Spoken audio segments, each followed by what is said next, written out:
और मैं समझता हूं कि जिस प्रकार का भ्रष्टाचार यहां पर पनप रहा है, शायद प्रदेश में अन्यत्र कहीं और जो है इस प्रकार का भ्रष्टाचार जो है वो देखने में नहीं आ रहा है। और इस निर्वाचन क्षेत्र के अंदर प्राइवेट बिल्डर्स बड़ी तादाद में हमारे निर्वाचन क्षेत्र में आए और उन प्राइवेट बिल्डर्स को जो है बोरिंग के नाम पर उनको फैसिलिटेट करने के लिए, यह आरोप मेरा नहीं है, यह आरोप हमारे कसौली निर्वाचन क्षेत्र की जनता का है, जिस प्रकार से उनके ऊपर रखा, चाहे वो 118 की जो है एक बड़ा एक इंडस्ट्री के रूप में जो है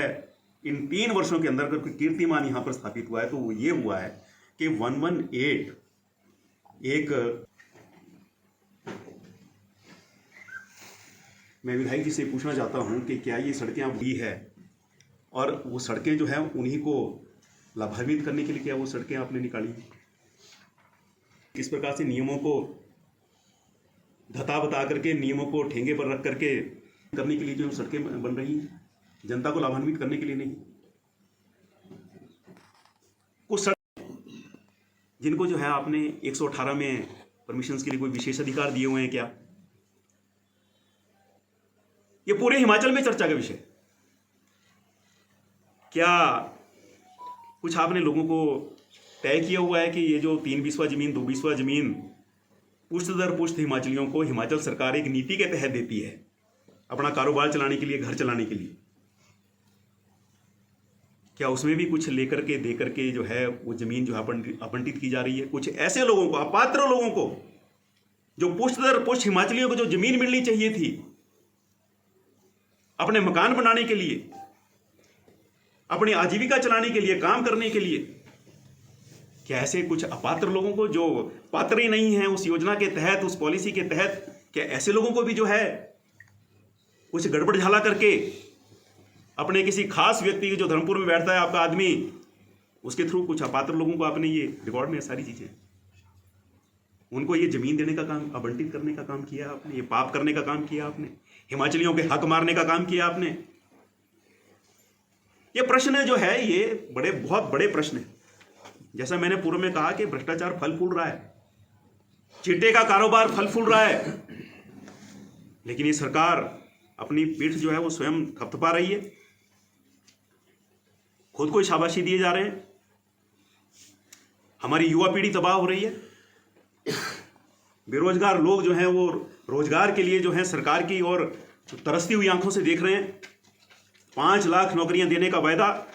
मैं पूछना चाहता हूं विधायक जी से, हमारे निर्वाचन क्षेत्र के अंदर आपने कितने लोगों को नौकरी दी? आउटसोर्स आधार पर 12-13 हजार कर्मियों को जिनको हमने लगाया था सरकार रहते हुए अपने विभाग के अंदर,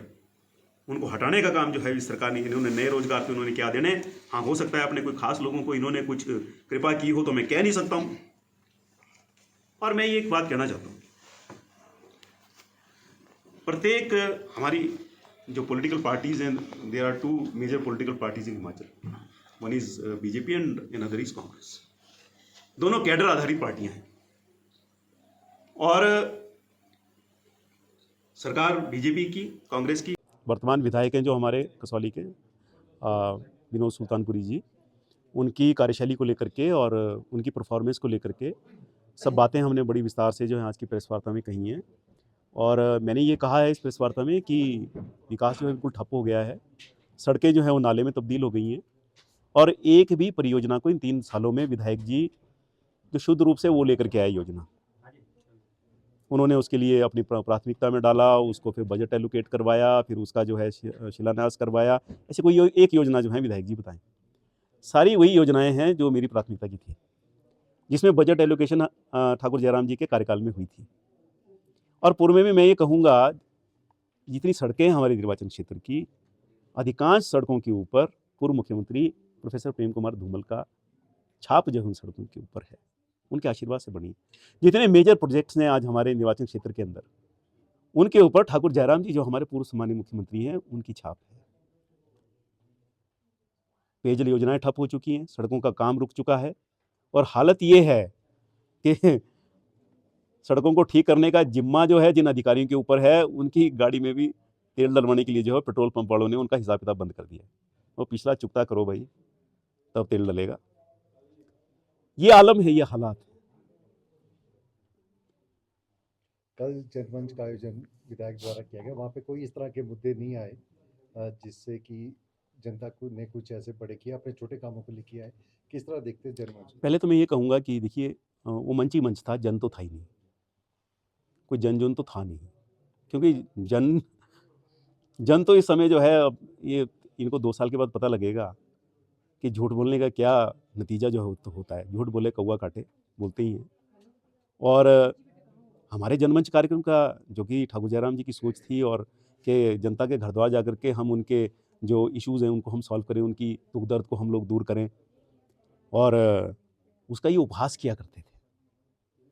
जबकि उस जनमंच में कोई भेदभाव किसी के साथ नहीं हुआ, सबके काम होते थे, कांग्रेस वालों के काम होते थे, अन्य जो विचारधारा के लोग हैं उनके काम भी होते थे, सामान्य लोगों के काम होते थे उसमें। लेकिन अब ये यहाँ पर जो है कोई जनमंच का आयोजन किया गया, और तस्वीरें देखें तो जन तो है नहीं, मंच ही मंच है। काजू हैं और बादाम हैं, चाय है, और जनमंच के बाद और भी कुछ हुआ होगा तो मैं कह नहीं सकता। सर, एक 118 की बात करी और कुछ कांग्रेस के पार्षदों की बात भी आपने करी, क्या? देखिए, ये एक थ्राइविंग बिजनेस बन चुका है आज हमारे निर्वाचन क्षेत्र के अंदर, और इसमें राजनीति इनकी पार्टी से जुड़े हुए कुछ खास लोग, ये 3-4 लोग जो हैं, एक परमाणु का बंदा है, एक ये धर्मपुर का है, और एक इनका बिल्कुल घर का आदमी है, सुल्तानपुर से है कोई। तो ये 3 लोग जो हैं, ये डट कर के लगे हुए हैं कि भाई ये समय बीत रहा है, इसका सदुपयोग कर लो, फिर पता नहीं ये समय जो है आएगा कि नहीं आएगा।